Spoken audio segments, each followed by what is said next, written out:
बिस्मिल्लाहिर्रहमानिर्रहीम, अस्सलाम वालेकुम। कैपिटल टॉक में खुशामदीद। आप जानते हैं कि 8 फरवरी 2024 को आम इंतखाबात का ऐलान कर दिया गया है और इस हवाले से सुप्रीम कोर्ट ऑफ पाकिस्तान ने बहुत वाज़े तौर पे ये कहा है कि ये जो 8 फरवरी की तारीख़ है, इसको आप पत्थर पे लकीर समझें और इसमें अब तख़यीर की कोई गुंजाइश नहीं है।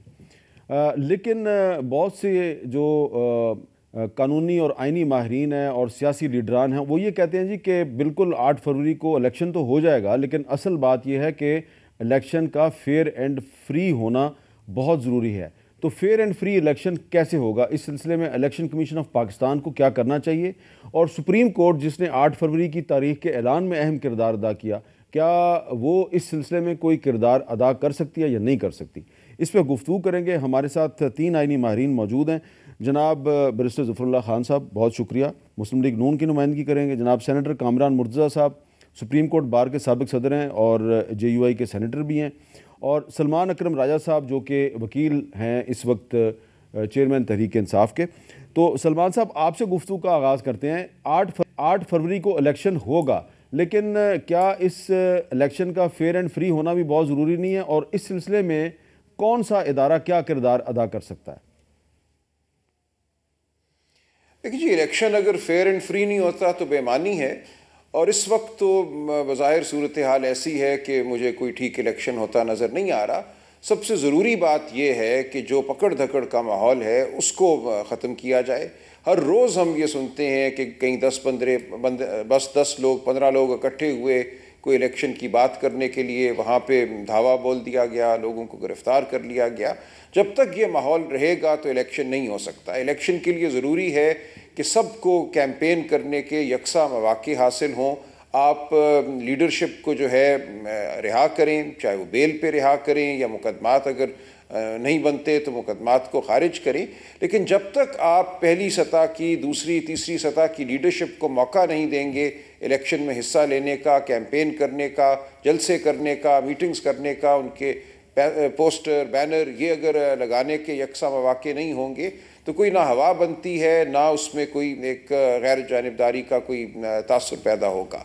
तो ये तमाम चीज़ें हैं जिनको इलेक्शन कमीशन ने तो बज़ाहिर जिनकी यकीन दहानी करानी है, लेकिन इलेक्शन कमीशन कुछ नहीं कर सकता अगर इंतज़ामिया साथ ना दे। और अगर इंतज़ामिया ने यह ठाना हुआ हो, जिसमें पुलिस शामिल है, ब्यूरोक्रेसी शामिल है, कि हमने एक पार्टी को बिल्कुल हिस्सा नहीं लेने देना, उसके वजूद को ख़त्म करना है या बिल्कुल इस सतह पे रखना है कि वजूद रहे भी लेकिन वो किसी हद तक कोई कारामद ना हो, तो फिर क्या इलेक्शन होगा? तो इस वक्त तो यकसर सूरत हाल को बदलने की ज़रूरत है।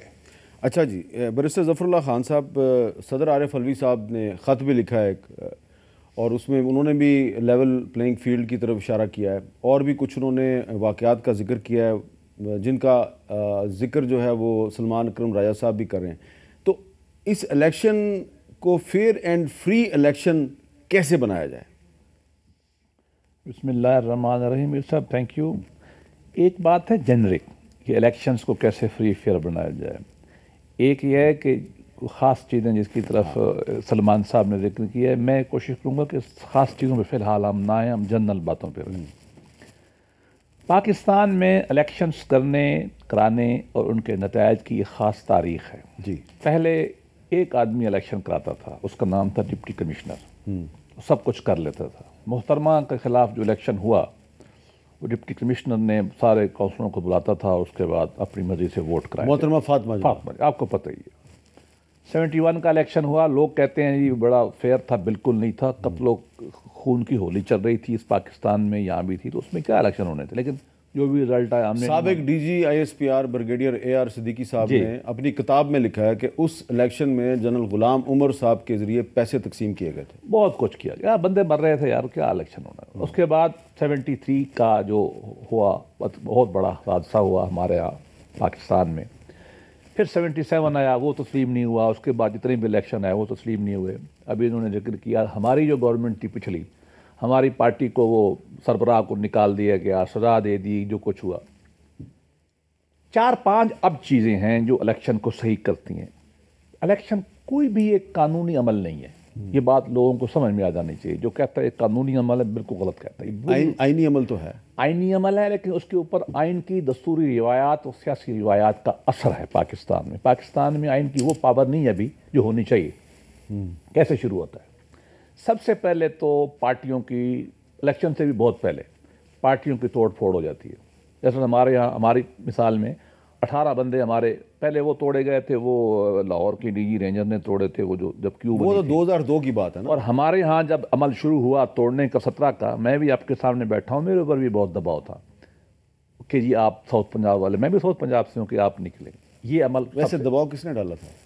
उस वक्त की इस्टेब्लिशमेंट ने डाला था। मैसेज मेरे जनरल फैज साहब के भेजे थे मुझे मिलना, मैंने कहा मैं नहीं मिलता। और उसके बाद अगली बात बताऊँ, गवर्नमेंट बन गई, इमरान खान के मिनिस्टर मेरे पास चल के आते थे कि जी मुझे भेजा गया, छोड़े आगे बढ़े। हम तो कहते हैं मामले, मैं नाम भी बता सकता हूँ उनके, आगे चले। एक तो ये अमल होता है। उसके बाद हल्का बंदियाँ शुरू होती हैं। हल्का बंदियों में एक कबीले को वहाँ डाल देना, वहाँ से वहाँ डाल देना, एक प्रॉब्लम पैदा होता है। उसमें वोटों को देख के आप कट फाट कर सकते हैं। आपको पता होता है कि इस आदमी की पॉकेट है वोट की, इसकी एक पॉकेट है, ये एक बहुत बड़ा अमल है। फिर उसके बाद क्या होता है, जब आप पोलिंग स्टेशन बनाते हैं, पोलिंग स्टाफ आप लगाते हैं, उसमें बड़ा जोर होता है किस महकमे के आएंगे, कौन होगा, कैसे बैठा होगा। फिर वहाँ अगला प्रॉब्लम पैदा हो जाता है ख़वातीन के या मर्दों के पोलिंग स्टेशन बनाने पर। ये बड़ी डिटेल है, मैं बता रहा हूँ, चूँकि मैं रिटर्निंग अफसर भी रहा हूँ, मैं ड्यूटी भी रहा हूँ, हमने ये सारे काम अपनी आंखों से देखे हुए हैं। और इलेक्शंस लॉज के बनाने में भी कमेटी में भी मैं था। आपने ये देखना है कि पोलिंग स्टेशन, देखिए 500-500 200-200 वोट हर पोलिंग स्टेशन का फर्क पड़ता है ना जी, 450-300 पोलिंग आपने किस बस्ती में बनाना है। अब शहर को तो आप भूल जाएं, गांव में तो कोई जाता नहीं उसी बस्ती में।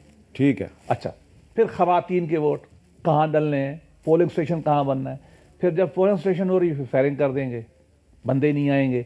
और जब ये होगा तो हिसाब किताब तकसीम कर देंगे, और वोट और होगा, अंदर घुस जाएंगे, बंदे खड़े हो जाएंगे, ठप्पे लगाएंगे। पिछले इलेक्शन में एक 2 टेक्निकें नई लड़ाई गई जो हमारे वहम गुमान में न थी। जब हम पार्लिमानी कमेटी में बैठे थे, दुनिया का बेहतरीन ऐसा ला हमने बना दिया, एक क्या कि डबल ठप्पे लग सकते। फैसल वाडा से शहबाज शरीफ हारा 746 वोट थे, मैं उनका वकील था इलेक्शन कमीशन में, 10,000 वोट पे डबल ठप्पे थे। ये हमारे वहम गुमान में न था। और दूसरी बात जो हुई वो RTS बैठ गया। अच्छा, उसके बाद है इलेक्शन ट्रिब्यूनल। इलेक्शन ट्रिब्यूनल 5-5 साल फैसला नहीं करते। तो ये प्रोसेस एक लंबा है जिसमें इंतजामिया है, इलेक्शन कमीशन है, उसमें तो इसको ठीक कैसे करें जी? आइडेंटिफिकेशन तो हो गई ना पहले फेज में, मैंने कहा ये सारे इन्वॉल्व हैं। अगर आप मुझे भी कहते हैं या सेकंड राउंड में कहते हैं, तो सेकंड राउंड में कर लेते हैं, आपने आइडेंटिफिकेशन कर दिया है, ये सब इन्वॉल्व है। अच्छा, तो कामरान मुर्तज़ा साहब, इलेक्शन से बहुत पहले धांधली का अमल शुरू हो जाता है, जैसे कि ज़फ़रुल्लाह साहब ने बताया कि डिलिमिटेशन से शुरू होता है जी। इलाकों को, एक इलाके को, मेरे इलाके को आप निकाल दीजिए, मेरे उसमें से हल्का इंतखाब से पता है कि कामरान ने इधर से इलेक्शन लड़ना है, उसको निकाल दीजिए, किसी और के इलाके में डाल दीजिए। तो इधर से पहली बेईमानी तो यहाँ से शुरू होती है। और ये डिलिमिटेशन जो है ना, वो बड़ा जो है आसान है, और उसके बाद इसका कोई हल नहीं है तकरीबन। अच्छा, अभी डिलिमिटेशन के मामला चल रहे हैं डेली, तकरीबन आप देखेंगे 99%। तो ये शुरू हो चुका है ये काम। डिलिमिटेशन में बहुत सारा इधर से उधर हो गया होगा, और ये डिलिमिटेशन में जो ना इशारे हो जाते हैं कि इस मामले को आपने कहाँ से कहाँ ले जाना है, इस इलाके को कहाँ से कहाँ ले जाना है। आप पिलडाट वाली रिपोर्टें खोल लें ना, पिछले 10, 15, 20, 25 साल की, आपको पता चल जाएगा कि वोट की टेंडेंसी क्या है, किस पार्टी को पड़ता है। वहाँ से इलाके काटिए और उसमें से ज़रब तकसीम जमा करिए। इसको ठीक कैसे करें हम? सर, ठीक करने के लिए सबसे पहले नीयत चाहिए। हाँ, अगर आपकी नीयत ठीक है, जिस दिन तक नीयत ठीक नहीं होगी ना, उस वक्त तक मामला ठीक नहीं होंगे। और नीयत किसकी ठीक होगी? वो जो ताकतवर हल्के होते हैं उनकी नीयत की ठीक होना ज़रूरी है। इनके साथ हुआ ये, अपना वो बयान करते हैं, आगे राजा साहब जो है ना वो आगे के बारे में एप्रीहेंशन ज़ाहिर करते हैं, मगर ये आप राजा साहब से पूछेंगे वो कहेंगे कि वो 2018 वाले इलेक्शन बिल्कुल ठीक थे। इनसे पूछेंगे इससे पहले वाले इलेक्शन बिल्कुल ठीक बताएंगे, या आने वाले इलेक्शन भी ठीक बताएंगे। तो ये जो हम आधा सच बोलते हैं ना, वो आधा सच छोड़ के ना हम अपनी पहले सारा पूरा सच पे आ जाएं कि असल मामला क्या है इस मुल्क के। असल मामले को जब तक आप ठीक नहीं करोगे उस वक्त, तो उसके बारे में, तो असल मामले के बारे में सुप्रीम कोर्ट ने एक फ़ैसला दिया था 2012 में असगर खान केस में, ठीक है।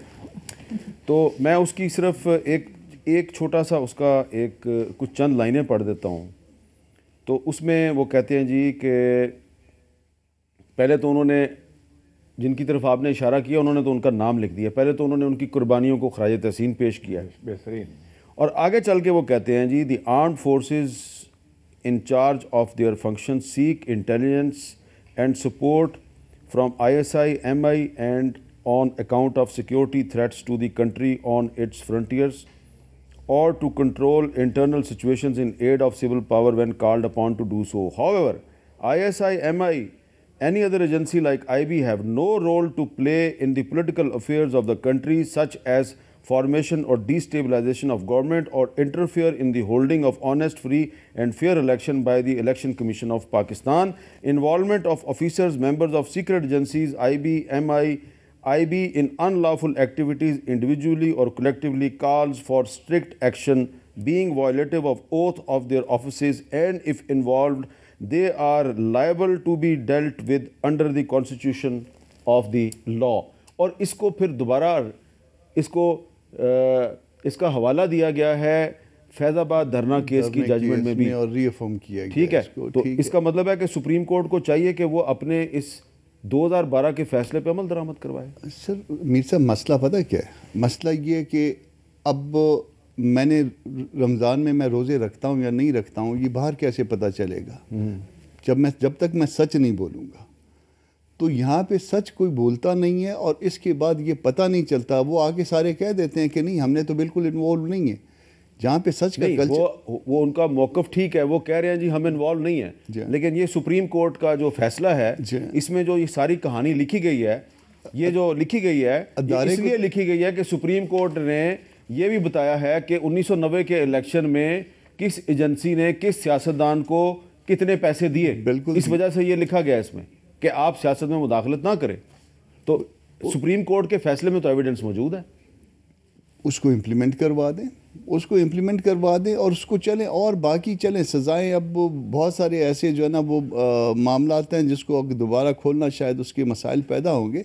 आइंदा के लिए इम्प्लीमेंट करवा दें, आइंदा के लिए कम अज़ कम जो है ना वो इन्वॉल्वमेंट ख़त्म हो जाए। फेयर और फ्री पाकिस्तानियों के दरमियान इलेक्शन है ना जी, पाकिस्तान के दस्तूर पे यकीन रखने वालों के दरमियान इलेक्शन है।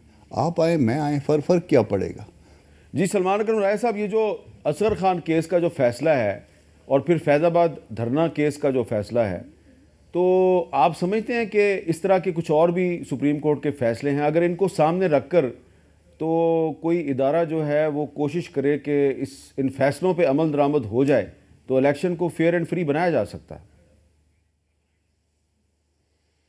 नहीं, पर अमल दरामद क्यों नहीं होता इन फैसलों पर? आप देखें, असगर खान केस आपने फरमाया जैसा कि 2012 में ये फ़ैसला हमने लिया, मैं असगर खान साहब का वकील था, पूरा साल फरवरी से अक्टूबर तक ये मुकदमा चला और उसमें होशरुबा इंकशाफात हुए।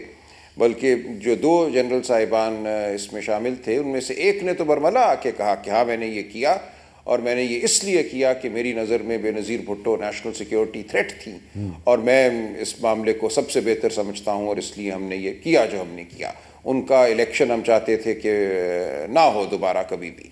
तो जब ये सोच हो, उनको याद दिलाया गया कि उनका तो हल्फ इस बात का मुतकाज़ी है कि वो सियासत से दूर रहेंगे, तो ये उनके लिए कोई बड़ी बात नहीं थी। और जिस दिन फैसला आ गया और ये कहा गया कि उन्होंने अपने हल्फ से रूगर्दानी की है, उन्होंने आईने पाकिस्तान में को पामाल करने की कोशिश की है, इलेक्शन के अमन को ख़राब करने की कोशिश की है, तो फैसले के फ़ौरन बाद उन साहब ने मेरे साथ वो रोस्ट्रम पे खड़े हुए थे, कहा मैं आइंदा 100 दफ़ा फिर यही करूँगा। और मैंने एक मकाला भी लिखा था अक्टूबर 2012 में इस वाक़े के बारे में। तो अगर सोच ये हो कि हमारा हल्फ, हमारा आइन कोई मानी नहीं रखते, हम समझते हैं कि पाकिस्तान के फ़लाह में क्या है, पाकिस्तान की नेशनल सिक्योरिटी और उसकी जो माशी सिक्योरिटी है वो हमसे बेहतर कोई नहीं समझता, तो फिर आइन, इलेक्शन, हल्फ, सुप्रीम कोर्ट की जजमेंट, सब चीज़ें गैर अहम हो जाती हैं। अब अक्टूबर 2012 से आई हुई जजमेंट जिसमें ये तमाम बातें दर्ज हैं, उन अफसरान के खिलाफ एक उंगली भी किसी ने नहीं उठाई। आज दिन तक एक इम्प्लीमेंटेशन बेंच बैठा हुआ है। लेकिन सलमान साहब, वो जो जजमेंट है उसमें सिर्फ उन अफसरान के खिलाफ कार्रवाई का नहीं कहा गया था, उस जजमेंट में उन सियासतदानों के खिलाफ भी कार्रवाई का कहा गया था जिन सियासतदानों ने एक इंटेलिजेंस एजेंसी से रकम वसूल की और फिर बाकायदा जो उस वक्त के जो चीफ जस्टिस साहब थे उन्होंने ये कहा कि जी इसकी इंक्वायरी हुकूमत FIA से करवाए जी। और FIA ने इंक्वायरी की और मुझे अभी तक याद है कि चीफ जस्टिस साकिब निसार साहब ने उसके बाद 2-3 दफ़ा FIA वालों को बुलाया और उन्होंने कहा जी कि हमारे सामने कोई पेश ही नहीं होता। नहीं, मैं अर्ज़ करता हूँ, देखिए इसके दो हिस्से हैं जजमेंट के। एक तो हिस्सा है उन अफसरान के हवाले से जिन्होंने आके एतराफ़ किया या जिनका जो अमल था वो साबित हुआ। सुप्रीम कोर्ट ने कहा इनके खिलाफ तो फौरी कार्रवाई की जाए, तादीबी कार्रवाई की जाए, मज़ीद अब किसी एविडेंस की किसी चीज़ की ज़रूरत नहीं है, इनका जो अमल है जो जुर्म है वो साबित है। तो वो तो एक मामला था कि इन्होंने हल्फ से रूगर्दानी की। दूसरा मामला था कि जिन सियासतदानों के बारे में ये कहा गया कि उनको हमने पैसे दिए हैं, चूँकि उन सियासतदानों ने तो इस बात का एतराफ़ नहीं किया था, इस काम के लिए FIA को मुकर्रर किया गया कि वो इंक्वायरी करें, तफ्तीश करें और शवाहिद इकट्ठे करें। उस इंक्वायरी के सरबराह जनाब बशीर मेमन साहब थे जो उस वक्त DG FIA थे। उन्होंने ये रिपोर्ट दी कि जी मुझे इंक्वायरी में कोई शवाहिद नहीं मिल रहे, मैं आगे नहीं बढ़ सकता, लिहाजा इस मुकदमे को इम्प्लीमेंटेशन को ख़त्म कर दिया जाए। अब ये हुस्न इत्तफ़ाक़ है कि पिछले हफ्ते वो शायद एक सियासी पार्टी के सिंध के वो सरबराह मुकर्रर हुए हैं। लेकिन बहरहाल ये बातें हमारे मुल्क में इसी तरह चली हैं और जो आइन की पामाली होती रही है वो हमारे सामने है, और जो आज हो रही है और जो कल होने जा रही है वो सब भी हमारे सामने है। तो ज़फ़रुल्लाह साहब, बशीर मेमन साहब जो हैं वो इखलाकी तौर पे क्या ये मुनासिब था कि जिस केस की वो ख़ुद इंक्वायरी कर रहे थे, मैं साफ नाम लेता हूँ, इसमें नवाज शरीफ साहब का भी नाम है, तो अब नवाज शरीफ साहब की पार्टी में शामिल हो गए हैं, उसका एक अहम ओहदा मिल गया, तो ये आपकी पार्टी जो है वो इलेक्शन में जाएगी, तो ये सवाल नहीं होगा कि ये बशीर मेमन साहब को आपने नवाजा है? देखिए, जब उसने ये रिपोर्ट पेश की तो हमारे तो खून खाने वाला पीने वाला साकिब निसार साहब बैठा हुआ था। हाँ, इम्प्लीमेंटेशन बेंच तो बना हुआ आज तक है, आज तक है। वहाँ क्या हुआ? हमें तो उन्होंने एक इम्प्लीमेंटेशन बेंच बना के मियाँ साहब की सज़ा, डिस्क्वालिफिकेशन को बैठ के मॉनिटर किया ना, तो उनको तो चीज़ें चाहिए होंगी ना। इस केस में एक और पहलू भी था, जैसे उन्होंने कहा कुछ ने तो माना था ना। हाँ, माना था। उनके खिलाफ क्या हुआ? कुछ अच्छा चलो छोड़े, हमारी गवर्नमेंट तो चलो 13 से 17 तक थी ना। हमारे blood thirsty enemy Imran Khan साहब की भी 4 साल हुकूमत रही, हमें वो पकड़ लेते। एक बात और भी है, इसमें बास शाहजहां ने माना भी है, मैं नाम नहीं लेता। हाँ हाँ, माना, उन्होंने माना है, उनको पकड़ लेते। लेकिन ये बातें छोटी छोटी बातें हैं। मैं तो आपको पहले दिन से अर्ज़ कर रहा हूं। हफीज़ पीरज़ादा साहब अब दुनिया में नहीं है यार, मैं वो उन्होंने माना है कि उन्होंने चेक जाके किसको दिया था, और दरअसल वो चेक जो है वो दरअसल एक पाकिस्तान की सेपरेटिस्ट जो तंजीम है उसके रहनुमाओं के लिए दिया गया था। और यार, पंजाब की एक खातून से खदान ने भी माना है। छोड़े आगे बढ़ते, इसमें फंडामेंटल्स पे जाए ना। प्रॉब्लम क्या है? मैंने इसलिए कहा कि आइन जो है ना, ये इलेक्शन थोड़ी कराता है, ये तो पूरा पॉलिटिकल कल्चर होता है। इस सुप्रीम कोर्ट की अपनी क्या क्रेडिबिलिटी है? जब मार्शल लॉ को वो जवाब बख्शती रहेगी ना, उसको भी अब हम चैलेंज करें ना। आज मुझे क्या गारंटी है कि मार्शल लॉ लग जाए और ये कोर्ट कह रही है कि ये ठीक नहीं है? पहले तो कहते रहे, उन दलाल पे कहते रहे। मेरा ख्याल है कि मार्शल लॉ नहीं लग सकता। चलो नहीं, वो अलग बहस है, मैं थ्योरेटिकल नहीं लगेगा। 18वीं तरमीम के बाद कैसे मार्शल लॉ लगेगा? क्योंकि पाकिस्तान की कोई कोर्ट जो है अब वो मार्शल लॉ को वैलिडेट करे भाई। वो मुझे याद है, आर्टिकल 6 था ना, हमने बनाया था ना, उसके बड़े हल है, पहले नहीं था। अच्छा, लेकिन असल बात पे है। असल बात ये है कि क्या शायद मैं कुछ ज़्यादा ऑप्टिमिस्टिक हूँ या कुछ भाई बेवकूफ़ हूँ मैं? नहीं, उम्मीद होनी चाहिए। और हमने मुझे उम्मीद है कि मार्शल लॉ नहीं लगेगा। नहीं लगेगा। अब रास्ते नए बन गए हैं अब। अच्छा, मुझे उन रास्तों का नहीं पता। मिलिट्री जो डॉक्ट्रिन नया डेवलप हुआ ना पाशा, उसके बाद हमारे जो क्यानी साहब के बाद अब हिब्रिड रजीम और मसाइल पैदा हो गए हैं। वो थोड़ा गैर एलानिया कभी फिर बाद में आएंगे। पाकिस्तान में जो फंडामेंटल प्रॉब्लम है ना, वो और है। फंडामेंटल एक लाइनर प्रॉब्लम ये है कि हम में से इशराफिया और हुक्मरानों कि किसी एक तबके ने ये बात दिल से तस्लीम ही नहीं की है कि अवाम को हक़ हुक्मरानी हासिल है। अच्छा, ना ब्यूरोक्रेट मानता है इसको, ना जज मानते हैं, ना एस्टेब्लिशमेंट मानती है, ना बिजनेसमैन मानता, ना मजहबी तबका मानता, कोई भी नहीं मानता। देखिए, जब तक ये बातें हम क्लैरिटी नहीं करेंगे कि अवाम को राइट टू हासिल है, तो ये मामला चलता रहेगा। और ये मामला बिल्कुल पॉलिटिकल डिस्कोर्स की वजह से है। जब तक ये वो कुव्वतें इलेक्शन कमीशन पे आ जाए, हमारा इलेक्शन कमीशन जो है ये 2017 से पहले इसकी जो पावर थी इंडिया के इलेक्शन कमीशन से ज़्यादा थी। अब तो हमने इनको वो पावर दे दी हैं जो ये मांगते भी नहीं थे, टू बी ऑनेस्ट। अपना ड्राफ्ट बना के लाए थे, हमने वो भी दे दिया इनको जो कहते थे। मैंने एक दर केस में इनको कहा, मैंने कहा देखो आपकी पावर इंडिया के इलेक्शन कमीशन 10 गुना ज़्यादा है, उनकी शोहरत देखें, उनकी पावर देखें, उनकी स्पाइन देखें और अपनी देख लें। और मेरे भाई मामला गहरे हैं पाकिस्तान में, ला बना लेने से कुछ भी नहीं होगा, ये फैसले आने से कुछ भी नहीं होगा, जब तक कि हम ये तय नहीं कर सकते कि हमने आवाम को आज 2023 में हुक्मरान नहीं देना है। और वो तमाम लोग उसमें शामिल होंगे बशमूल मेरे और मेरे वकीलों के, जो खड़े होकर फिर मार्शल लॉ को जवाब बख्शते हैं। हम ही पैसे लेके करते हैं ना उनको जवाब। आप बार बार मार्शल लॉ का जिक्र क्यों कर रहे हैं? जब उसने आना ही नहीं तो आप जिक्र क्यों कर रहे हैं? मैं इसलिए कर रहा हूँ कि हमारी हिस्ट्री है ना। और अब उसकी नई शक्ल, हाइब्रिड रजीम क्या होती है, पिछली रजीम क्या थी? हाइब्रिड रजीम मतलब ये है कि फ्रंट पे कोई और हाइब्रिड रजीम वही होती है जो है। हाँ है, आगे और होता है, पीछे और होता है। देखिए ना, हमें मानना पड़ेगा ना, ये रियलिटी है कि हमारी नहीं है। अब इन तमाम का हल क्या है? हाँ, आवाम की बेदारी, सियासी जमातों का मजबूत होना, अदालतों को स्पाइन पकड़ना। इसका हल आइन पे अमल दरामद नहीं है। आइन में तो लिखा हुआ पहले भी था, 73 के बाद लिखा हुआ था, 77 में क्या हुआ? आइन में तो बहुत कुछ लिखा हुआ है भाई। एक होता है आइन लफ्ज, एक होते हैं आइन की स्पिरिट, एक होता है उसको अमल करने का जज्बा, एक होते हैं दस्तूरी रिवायात। हमारे यहाँ कुछ भी नहीं है बदकिस्मती से। अब बेहतर हो, मैं वो उन लोगों में क्या मुझे जो समझते हैं कि हम पहले से बेहतर जा रहे हैं, क्या लेकिन टाइम लगेगा। कामरान मुर्तज़ा साहब, क्या मुझे मौजूदा चीफ जस्टिस काजी फायद ईसा और उनके साथियों से ये सही उम्मीद नहीं है कि ये पाकिस्तान में आइन पर अमल दरामद करवाएंगे? आप इसमें दुरुस्त उम्मीद रखते हैं, और मैं जो समझता हूँ या मैं काजी साहब को जो जानता हूँ अपने सूबे के हवाले से, वो कोई लेगेसी छोड़ के जाएगा। अच्छा, मैं इस हद तक उम्मीद रखता हूँ, और इस हद तक तब्दीली में मेरी शायद अपनी भी चाहत है, और उससे भी मेरी जो है ना ये उम्मीद है कि वो शायद कोई ऐसी लेगेसी छोड़ के जाएगा कि ये हाइब्रिड वाला मामला भी जो है ना वो किसी हद तक, हाइब्रिड जो है ना वो उसमें सिर्फ एक जिम्मेदार नहीं है, उसमें हम सारे जिम्मेदार हैं। मैं तो खुद यही हाँ, ये नहीं है कि वो सिर्फ इमरान खान साहब है। आगे भी ले लीजिए, पीछे भी ले लीजिए, जहाँ से भी लेंगे, जहाँ से शुरू करेंगे वो बात इधर तक पहुँचेगी। और इस दस्तूर में जो सबसे बड़ा मजाक है वो चोज़न रिप्रेजेंटेटिव्स का है। चोज़न कहाँ से होते हैं, ये इतना बड़ा मजाक है कि इसको जो है आप नहीं वो समझ पाएंगे शायद।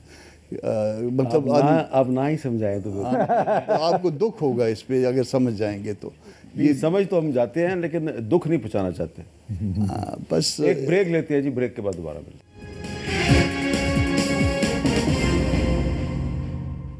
जी, कैपिटल टॉक में दोबारा खुश आमदीद। सलमान अकरम राजा साहब कोई प्रैक्टिकल सोल्यूशन बताएं, क्योंकि ज़फ़रुल्लाह साहब कह रहे हैं कि आइन पर अमल दरामद, एक स्टेटमेंट तो बड़ी अच्छी है, लेकिन फ़िलहाल इस वक्त पाकिस्तान एक हाइब्रिड रजीम है और इसमें कोई शक नहीं है, क्योंकि डेमोक्रेसी इंडेक्स में यही कहा गया कि पाकिस्तान जो है वो एक हाइब्रिड रजीम है। तो हम क्या ऐसा करें कि पाकिस्तान हाइब्रिड रजीम से एक छोटी मोटी डेमोक्रेसी में तब्दील हो जाए? जी, उसके लिए ज़ाहिर एक ज़रूरत ये है कि तमाम सियासी कुव्वतें जो हैं माजी को भुलाकर फ़ैसला करें कि हमने वोट को इज़्ज़त देनी है। जो नारा मियाँ नवाज़ शरीफ ने लगाया था, मैं समझता हूँ वही बुनियादी मामला है। माजी में किसने उनका साथ दिया, किसने उनकी मुखालफत की, वो अब माजी का हिस्सा है। आज मैं समझता हूँ हर एक को इस बात पे तैयार होना चाहिए, खा उसका फ़ायदा किसी को भी हो।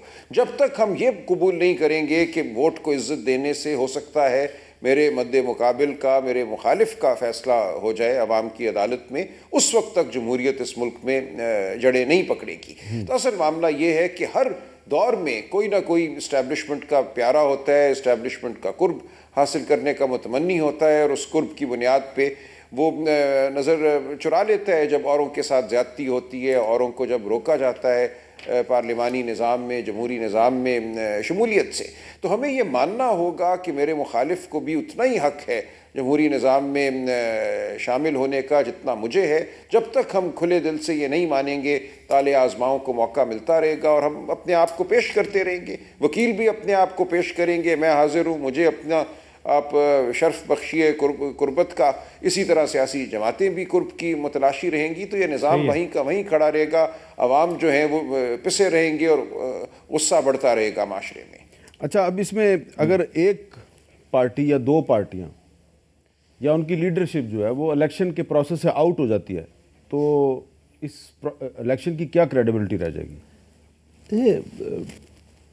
मैं ये बात का जवाब, एक बात और भी, चूँकि आज आपने बड़े फंडामेंटल इशू पे बात कर रहे हैं। मैं ज़्यादा तौर पे समझता हूँ कि तमाम पॉलिटिकल पार्टियों को आइन और ज़ाब्ते के तहत इलेक्शन लड़ना चाहिए और किसी को गैर आइनी, गैर कानूनी, मसनूई तरीके से इलेक्शन के अमल से बाहर नहीं भेजना चाहिए। लेकिन दो तीन चीज़ों पे हमें और तवज्जो करने की ज़रूरत है। एक ये है कि देखिए, सिर्फ सियासी जमातों से इस्टेब्लिशमेंट के वो भी मामला हल नहीं होने वाला। कैसे? पाकिस्तान का पूरा जो समाजी स्ट्रक्चर है ना, इकोनॉमिक स्ट्रक्चर, वो अथॉरिटेरियन है, डेमोक्रेटिक नहीं है। मसलन आज भी पाकिस्तान के बहुत बड़े इलाकों में कोई पार्टी भी और हम सब मिल मिला के ख़वातीन को वो मकाम इलेक्शन में देने पे तैयार नहीं है जो उनको मिलना चाहिए। तो मैं कहता हूँ फ़ौज हट जाती है, एस्टेब्लिशमेंट। तो फिर क्या ख़वातीन को यकदम मकाम मिल जाएगा? उसका फ़ौज से ताल्लुक़ तो नहीं है, हमारा ताल्लुक़ है ना। हम लोगों ने नहीं पैदा किया, हमारे समाज ने, हमारी पार्टियों ने। मैं सख्त हामी हूँ। तुर्की में देखे ना, 5 मिलियन वोटर जो है ना, सिर्फ कारकुन, ये एक पार्टी का औरतें हैं। हमारे यहाँ कितनी हैं? हम तो बंद नहीं। दूसरा मसला, ज़राई इस्लाहात बहुत इंपॉर्टेंट है। मैं सिंध में बड़ी नौकरी की है, बलूचिस्तान भी आप मुझे बेहतर जानते हैं। हमारे बहुत प्रोटेक्टेड वोट्स हैं, हमारी प्रोटेक्टेड कॉन्स्टिट्यूंसीज़ हैं। वो बात भी इस तरह कहता है जी, मेरे बंदे, मेरा इलाका, मेरे मालिक। भाई, हमने इस्लाम का नाम लगाकर सुप्रीम कोर्ट ऑफ पाकिस्तान के शीत अपील बेंच ने मुज़फ़्फ़र अली कज़रबाज केस में ये लिख दिया कि ज़राई इस्लाहात इस्लाम के खिलाफ है। भाई, इस्लाम तो एगलिटेरियन मज़हब था।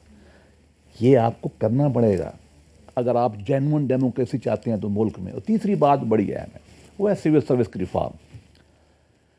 जब नहीं होती मिलिट्री, फर्स्ट किया एस्टेब्लिशमेंट, मान लिया थोड़ा दरमियान पीरियड कभी कभी लूसिड इंटरवल का आ गया और जेन्युइन डेमोक्रेट आ गए, मैं कहता हूँ कोई आ गया, भले इमरान खान, मियां नवाज शरीफ, जो भी आ गया, क्या उस वक्त ये जो नीचे लेवल की ब्यूरोक्रेसी है, चाहे इलेक्शन कमीशन की है, चाहे सिविल सर्विस ऑफ पाकिस्तान है, जिनके पास बहुत लूर है, लिवरेज बहुत है, बहुत हद तक छोटा मोटा वो फ़र्क डाल देते हैं। कैसे डालते हैं कभी दास्तान मुझसे पूछे। ठीक है, उसकी भी हमें इस्लाह करनी पड़ेगी। Apart from mega political problem जिस पे हम तीनों मुत्तफिक हो गए हैं, ये तीन चीज़ें मैं ऐड भी करना। अच्छा कामरान साहब, इसमें इलेक्शन कमीशन का क्या किरदार है? चलें, वो आपने डिलिमिटेशन की बात की, वो सब कुछ ठीक है, लेकिन का काम है इलेक्शन के दिन उसको क्या करना चाहिए कि जिससे कम से कम ये तासुर मिले कि यार ये फेयर एंड फ्री इलेक्शन हो रहा है? देखिए, इलेक्शन के दिन मेरा ख्याल है कि वो धांधली इतनी ज़्यादा जो है ना मुमकिन नहीं होगी। पहले होती है और फिर उसके बाद शाम से शुरू होती है। बाकी सारा आपका अमल सही चलेगा। शाम को काउंटिंग में होगी। काउंटिंग में जो जिस तरह से डबल स्टैंपिंग है, किसी का वोट ज़ाया करना है, आप बाकी वोट तो आपके पकड़े जाएंगे, मगर किसी का वोट जो है ना रिजेक्ट करवाना है, उसके 10 तरीके हैं। आप साइन ना करिए, उसके पीछे जो बैग पे साइन करते हैं स्टैंप लगा दीजिए, जल्दी में दे दीजिए। अगर पकड़े गए तो कह दें कि जी रश बड़ा ज़्यादा था और वो सारे के सारे वोट जो है ना वो एक्सक्लूड हो जाएंगे, मेरे फेवर में हो, आपकी फेवर में वो एक्सक्लूड हो जाएंगे। या वो करते करते बाद में जो है ना वो डबल स्टैंपिंग कर दीजिए। अगर फ़र्क वो थोड़ा सा, हमारे जो जितना इंटीरियर है यहाँ बड़ा, आपने देखा 2-3 दिन के बाद आता है, रिज़ल्ट आता है, जिसको हमने बेहतर बनाने की कोशिश की है, मगर स्टिल आप उसको कंट्रोल नहीं कर पाएंगे, ना पहले वाले अमल को ना बाद वाले अमल को। वो जो है वो उसमें इंतज़ामिया भी शरीक होती है, सिर्फ इलेक्शन कमीशन नहीं, उसमें इंतज़ामिया भी शरीक होती है। और इंतज़ामिया क्यों करती है ये आपको भी पता है, ये मुझको भी पता है, ज़फ़रुल्लाह साहब को भी पता है, राजा साहब को भी पता है। जहाँ से ज़ोर आता है, और सिर्फ हम बाज़ औक़ात इसलिए भी करते हैं कि सिर्फ वो ट्रांसफ़र हो जाएंगे हम अपनी पोस्ट से, हम इधर से इधर निकाल के जो ना हमको 20 मील आगे भिजवा दिया जाएगा, हम उस वजह से भी बेईमानी करते हैं। अगर हमारा वो ईमान का लेवल इतना कमज़ोर है तो फिर इसमें जो है ना फिर डेमोक्रेसी ना रखिए, फिर कोई और निज़ाम ले आइए। अच्छा सलमान साहब, ये ज़रा थोड़ा सा बताएंगे कि क्या इलेक्ट्रल रिफॉर्म्स होनी चाहिए, क्या इंतखाबी इस्लाहात होनी चाहिए कि जिससे ये प्रोसेस जो है थोड़ा सा फेयर एंड फ्री हो जाए? देखिए, जो तो इलेक्शन डे के मामलात हैं, डबल स्टैंपिंग, जिस तरह की बात की कामरान मुर्तज़ा साहब ने, उसी हवाले से गालिबन ये जो प्रपोज़ल आया था इलेक्ट्रॉनिक वोटिंग मशीन्स का, वो पेश किया गया था। उससे बहुत सारी कबाहतें जो हैं दूर हो सकती हैं। हालांकि उसके अपने भी मसाइल हैं। लेकिन ये एक बेहतरी की तरफ मैं समझता हूँ एक कदम है जो उठाया जा सकता है। इंडिया में पिछले 30 साल से ये हो रहा है। मैं वहाँ एक दफ़ा गया भी था उनके इलेक्शन कमीशन में ये मशीनें देखने के इन पे कैसे काम होता है, और यहाँ पे भी डेमोज की गई, तो ये मुमकिन था। लेकिन ये ज़ाहिर है बवजूद ये कदम हम नहीं उठाना चाहते, क्योंकि डबल स्टैंपिंग हम करना चाहते हैं इलेक्शन वाले दिन। हम चाहते हैं कि वोटों को ज़ाया किया जाए अपनी मर्ज़ी के मुताबिक। तो जब तक नीयत में फतूर है तो ये मामला तो इसी तरह रहेगा। और बात वही है कि एक जो ख्वाहिश का इजहार एक समत से आता है उसके सामने सब ढेर हो जाते हैं। तो एक तो ये मामला है कि इलेक्शन डे। फिर दूसरी बात ये कि जो इलेक्शन कमीशन है, मैं समझता हूँ हर हलके के साथ इलेक्शन कमीशन का बराह रास्त ताल्लुक़ होना चाहिए। हर हलके में जो पोलिंग स्टेशन है उन पे कैमरे लगे होने चाहिए। रियल टाइम में जो गिनती का अमल है वो भी रिकॉर्ड होना चाहिए, वो देखा जाना चाहिए कि गिनती कैसे हो रही है। जो पोलिंग एजेंट हैं मुख्तलिफ उम्मीदवारों के वो मौजूद हैं, उनको कमरे में आने दिया जा रहा है, नहीं आने दिया जा रहा। हॉटलाइंस होनी चाहिए। अगर इलेक्शन कमीशन दयानतदारी से करना चाहे तो अब टेक्नोलॉजी ऐसी है, आपके पास वीडियो फ़ोन है, आपके पास बराह रास्त लिंक है। लेकिन मुझे ये लगता है कहीं ना कहीं ये ख्वाहिश रहती है कि इस अमल को नाकिस ही रखो ताकि अपनी मर्ज़ी के मुताबिक इसको हम ढाल सकें जो भी नतीजा है। तो असल बात नीयत की है, लेकिन हमें इसरार करना चाहिए कि आप हर पोलिंग बूथ को, हर पोलिंग स्टेशन को बराह रास्त जो है इलेक्शन कमीशन के साथ उसका राब्ता बनाइए, और ऐसी सूरत हो कि पार्टियां खुद बैठ के इलेक्शन कमीशन में देख सकें तमाम हलकों में जो पोलिंग हो रही है कि वो कैसे हो रही है। एक तो ये अमल हो। बाकी ये है कि इस वक्त जो हो रहा है उसको रुकना चाहिए। जो पकड़ धकड़ है इसको फिलफौर रुक जाना चाहिए। जो खौफ का आलम है, जो फ़िज़ा है, इसको एकदम ख़त्म होना चाहिए और इजाज़त होनी चाहिए। किस तरह आप कर सकते हैं इलेक्शन कैंपेन अगर आपने दफ़ा 144 लगाई हुई है और उसको जवाज़ बना के आप लोगों को पकड़ते हैं, उनको मारते हैं, पीटते हैं, मेज़ कुर्सियाँ तोड़ती हैं, तो ये कोई इलेक्शन का माहौल नहीं है। मैं तो यहाँ तक कहूँगा कि 184(3) जिसको हम बहुत बुरा कहते हैं, खाइफ रहते हैं, जो सुप्रीम कोर्ट की सुओ मोटो की ताकत है, शायद उसका इस्तेमाल नागुज़ीर हो अगर इस इलेक्शन को काबिल कबूल बनाना है। एक छोटा सा मैंने वक्फ़ा लेना है और उसके बाद सिर्फ एक सवाल है, वो मैं अपने तीनों मेहमानों से पूछूंगा। वक्फे के बाद दोबारा मिलते हैं।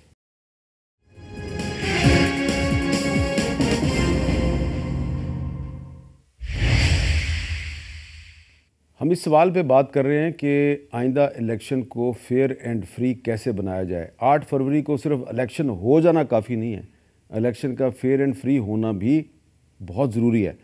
तो क्या सिर्फ इलेक्शन कमीशन ने कोई किरदार अदा करना है? क्या सुप्रीम कोर्ट ने कोई किरदार अदा करना है? क्या पाकिस्तान के आम आदमी ने, आपने, मैंने, हमने कोई किरदार अदा नहीं करना?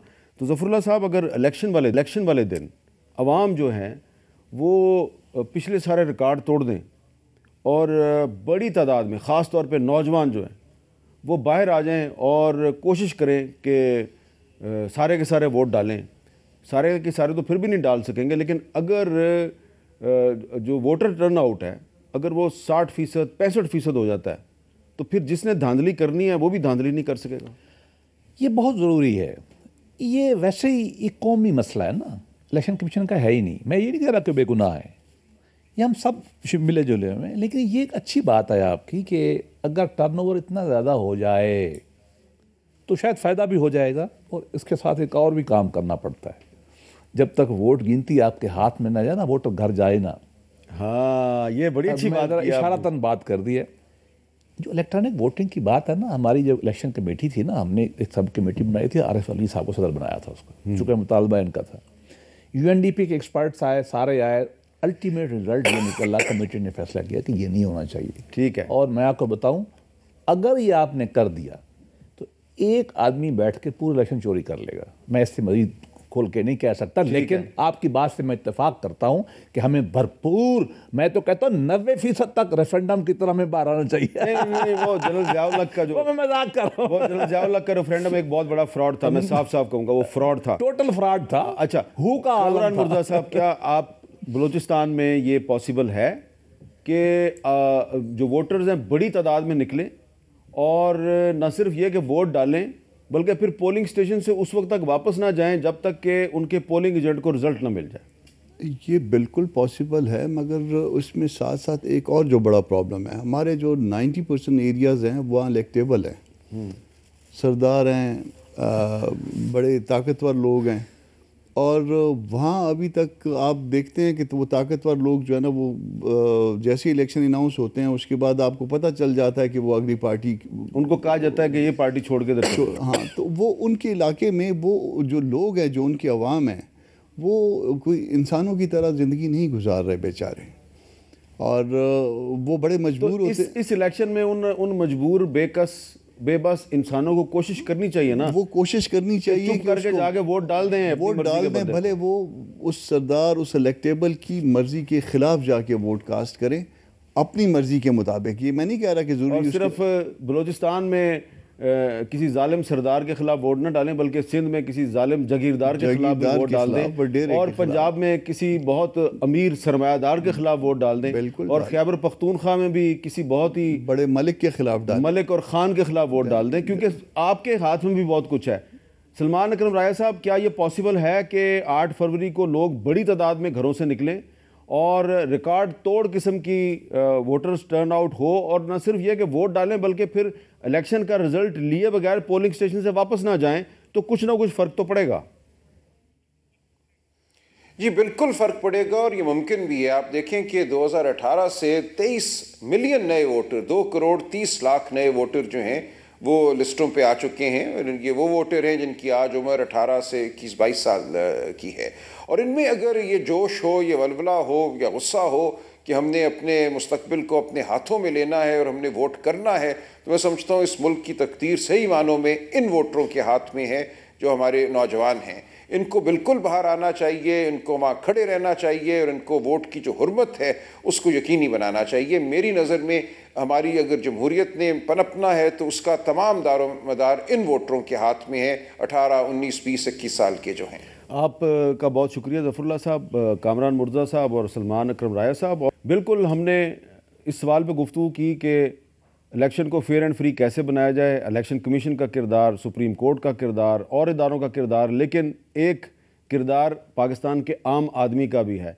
भले वो कितनी मुश्किलात का शिकार है, भले उस पर किसी का कितना ही दबाव है, लेकिन जब वो इलेक्शन के दिन पोलिंग स्टेशन पर जाके वोट डालेगा तो जिस जगह पे उसने ठप्पा लगाना है वहाँ पे तो उसको कोई नहीं देख रहा, तो वहाँ पे वो ठप्पा भी लगाए और उसके बाद वापस आए और उसके बाद खड़ा हो जाए पोलिंग स्टेशन के बाहर, और उस वक्त तक वापस ना जाए जब तक कि उसको रिज़ल्ट नहीं मिलता।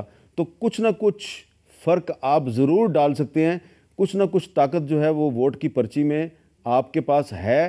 तो वो जो वोट को इज़्ज़त दो का नारा है ना, तो वो सिर्फ नारा नहीं होना चाहिए, आप ख़ुद उस पर अमल दरामद करके पाकिस्तान की तकदीर को बदल सकते हैं। इजाज़त दीजिए, अल्लाह हाफ़िज़।